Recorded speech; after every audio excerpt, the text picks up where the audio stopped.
बहुत सारे पेशेंट्स ऐसे भी होते हैं जो हमारे पास आते हैं और बोलते हैं कि सर हमने कई डॉक्टरों को दिखाया, 2-3 बार एमआरआई करा लिया। डॉक्टर बोलते हैं एमआरआई आपका सही है पर सर हमारा पेन तो ठीक हो ही नहीं रहा है। कितने टाइम से, कितने महीनों से, सालों से हम इसका ट्रीटमेंट कर रहे हैं, इतने फाइल जमा हो गए फिर भी हमें कोई आराम नहीं है। तो ऐसे बहुत सारे पेशेंट्स हैं और ये वीडियो आप सब पेशेंट्स के लिए है जिसमें हम समझेंगे कि अगर एमआरआई नॉर्मल है तो हमें पेन क्यों हो रहा है। स्वागत है आपका मेरे चैनल पे ज़ेन स्पाइन हिंदी। मेरा नाम है डॉक्टर राकेश ठाके। मैं एक फेलोशिप ट्रेन स्पाइन सर्जन हूँ, certified by the royal college of surgeons of England, और करंटली मैं मुंबई में स्पाइन सर्जन के तौर पे काम कर रहा हूँ।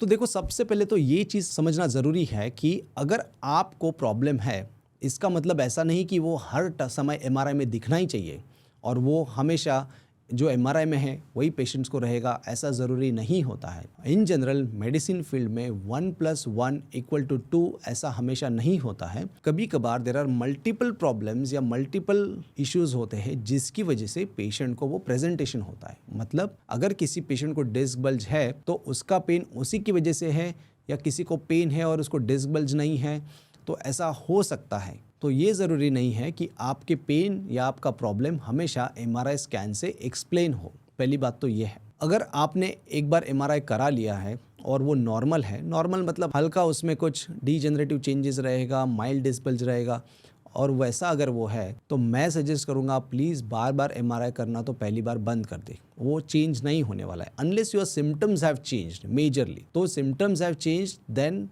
आप एमआरआई कर सकते हो, पर बार बार एमआरआई करके कुछ फ़ायदा नहीं होने वाला है। तो ऐसे सिचुएशंस में अब हमें ये करना ज़रूरी है कि इसके बाकी के जो फैक्टर्स है उसको एक से एक ढूंढ के ठीक करना ज़रूरी है। जैसे हो गया आपका पोस्चर। अगर आपका पोस्चर इनअप्रोप्रिएट है, आप रोज़ बैठ के काम करते हो, आपका बैठने की कुर्सी या टेबल या जो उसका डिज़ाइन है अर्गोनॉमिक नहीं है और वो आपके बैक पे या पोस्चर पे स्ट्रेस डाल रहा है, तो ये फिजिकल स्ट्रेस के वजह से भी ये पेन बढ़ सकता है। तो आपका पोस्चर सही होना ज़रूरी है। आप मेक श्योर करें कि आप जब बैठते हो तो आपको स्ट्रेट बैठना ज़रूरी है, और जब चेयर पे अगर बैठ रहे हो तो चेयर के पीछे आर्च होना ज़रूरी है जो आपके स्पाइन के लॉर्डोसिस या कर्व को अकोमोडेट करेगा, सपोर्ट करेगा। या आप पीछे पिलो रख सकते हो। बैठते वक्त आपको कंटिन्यूअसली 45 मिनट्स के ऊपर नहीं बैठना है। अगर आप कंटिन्यूअसली बैठते हो तो प्रोलॉन्ग सिटिंग से भी ये पेन बढ़ सकता है। सेकेंड रीज़न हो सकता है पुअर मसल्स या फिर सॉफ्ट टिश्यू रिलेटेड पेन। अगर आपका मसल्स या सॉफ्ट टिश्यू रिलेटेड पेन है, आपकी मसल्स जो कोर और बैक की वो वीक है, तो इसे स्ट्रॉन्ग करना ज़रूरी है। For all the back pain patients it is important कि हम कोर और बैक की एक्सरसाइज करके हमारा कोर और बैक अगर हम स्ट्रॉन्ग रखते हैं तो स्पाइन को सपोर्ट मिलेगा और पेन नेचुरली धीरे धीरे कंट्रोल में आएगा। तो ये जो हम बेल्ट लगाते हैं वो बाहर से लगाते हैं, बट आपकी मसल्स अगर स्ट्रॉन्ग हो तो that is the best belt you can wear. तो मसल स्ट्रॉन्ग एक दिन में नहीं होगी, कल भी नहीं होगी, परसों भी नहीं होगी। ग्रेजुअली अगर आप रोज़ बराबर से बैठते हो, बराबर से आपका पोस्चर है, अर्गोनॉमिक्स है, तो आप धीरे धीरे धीरे ठीक होगे। अब अर्गोनॉमिक्स में ये भी है कि अगर आपका बैठ के काम है तो आपको ये इंश्योर करना है कि आपका जो डेस्क है उसकी हाइट बराबर हो, चेयर की हाइट बराबर हो, आपके नेक पे या बैक पे स्ट्रेस नहीं आ रहा हो, और आप नीचे झुक के अगर ऐसा काम करते हो तो उसमें नेक पे बहुत स्ट्रेस पड़ता है। तो आपको ये लेवल पे काम करना है। आपकी स्क्रीन ऊपर होनी चाहिए, आपका कीबोर्ड या जो आप लिखते हो वो थोड़ा हाइट पे होना चाहिए ताकि आपकी नेक बेंडिंग कम हो। तो ये सारी चीज़ें ऑफिस में या काम करने की जगह पे करना ज़रूरी है। अगर आप कुछ बैग कैरी कर रहे हो तो वो बैग का वज़न कम से कम हो। वो बैग एक साइड पे नहीं कैरी करना है।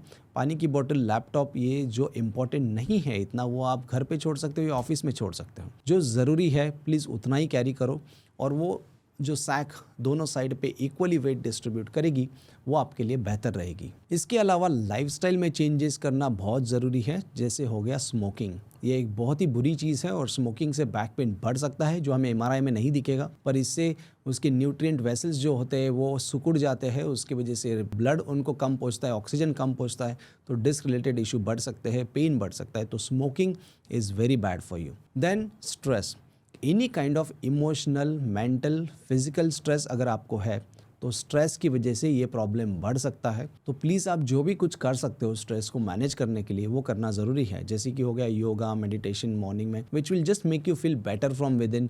अंदर से आप अच्छा फील करोगे तो ओवरऑल धीरे धीरे ये सब चीज़ें कंट्रोल में आ सकती है, जिसे हम बोलते हैं साइकोसोमैटिक पेन या साइकोसोमैटिक प्रॉब्लम्स। मतलब अगर हमारी साइकोलॉजी अच्छी है तो उससे रिलेटेड जो सोमैटिक मतलब फिजिकल प्रॉब्लम्स होते हैं वो कंट्रोल में आ सकते हैं। अगर आपके काम में लिफ्टिंग या बेंडिंग ज़्यादा होता है, या अगर आप जिम जाते हो जिसमें आप बेंडिंग एक्टिविटी करते हो या स्क्वाटिंग करते हो या जस्ट नॉर्मल अपर बॉडी भी करते हो, तो वेट उठाते वक्त रखते वक्त आपको ये इंश्योर करना ज़रूरी है कि आपके बैक का फॉर्म बराबर है, आपकी बैक स्ट्रेट है, आपको बैक में नहीं झुकना है, आपको बैक को स्ट्रेट रख के झुकना है। तो ये सब उठना बैठना झुकना सोना, कितनी देर बैठना है, कैसे बैठना है, स्मोकिंग नहीं करना है, स्ट्रेस रिड्यूस करना है, ये सारे फैक्टर अगर आप साथ में करते हो, ये इस गर्म पानी का सेक भी हेल्प कर सकता है। तो ये सब फैक्टर्स अगर आप साथ में करते हो तो ये धीरे धीरे धीरे over a period of few days या वीक्स आपको डिफरेंस दिखेगा। और अगर आप हमें बोलते हो कि सर ये सब हमने कर लिया फिर भी आराम नहीं है, तो आपको हम पेन फिजिशियंस के पास भेजते हैं जो इसमें पेन मैनेज करने के लिए एक्सपर्ट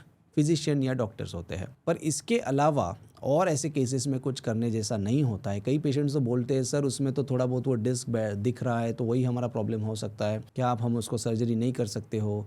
तो अगर हमें ये सिम्टम्स मैच नहीं हो रहे पेशेंट्स के एमआरआई से, तो ऐसे पेशेंट्स में अगर कोई डॉक्टर सर्जरी भी कर देता है, then these patients are usually the patients who are unhappy patients. इसके लिए प्लीज़ सर्जरी का टॉपिक तो बहुत दूर रहा आपसे, तो आपने सर्जरी का तो सोचना ही नहीं चाहिए ये केसेस में। आपने ये सब जो बाकी की चीज़ें मैंने आपको बताई है ये सब बराबर से करना ज़रूरी है। पर होता क्या है कि जब हम धीरे धीरे अच्छा फील करने लगते हैं तो नेचुरली एक ह्यूमन टेंडेंसी होती है कि हम एक्सरसाइज छोड़ देंगे, ओवरऑल जो हमारी अच्छी आदतें हैं बैक के लिए वो छोड़ देंगे। अब ये आदतें खाली आपके लिए नहीं है, ये हर पेशेंट के लिए, हर नॉर्मल इंसान के लिए भी है कि आपको ज़्यादा देर बैठना नहीं है, बराबर से बैठना है, स्ट्रेट बैंड होते वक्त कमर को सीधा रखना है। ये खाली आपके लिए नहीं है, ये नॉर्मल जो इंसान है उसके लिए भी ये सब चीज़ें हैं। तो ऐसा ना समझे कि ये प्रिकॉशन है आपके लिए। तो ये नियमित रूप से करना ज़रूरी है ताकि आपका पेन कंट्रोल में रहे। और आशा करता हूँ इस वीडियो से आपको ये एक महत्वपूर्ण जानकारी मिली होगी कि बैक पेन अगर एमआरआई ठीक है और कुछ करने से आराम नहीं हो रहा है दवाई लेने से, तो आपको क्या करना चाहिए। और अगर आपको कुछ महत्वपूर्ण जानकारी मिली है तो प्लीज़ इस वीडियो को लाइक और सब्सक्राइब करना ना भूलें। Wish you a happy and healthy spine. Thank you so much.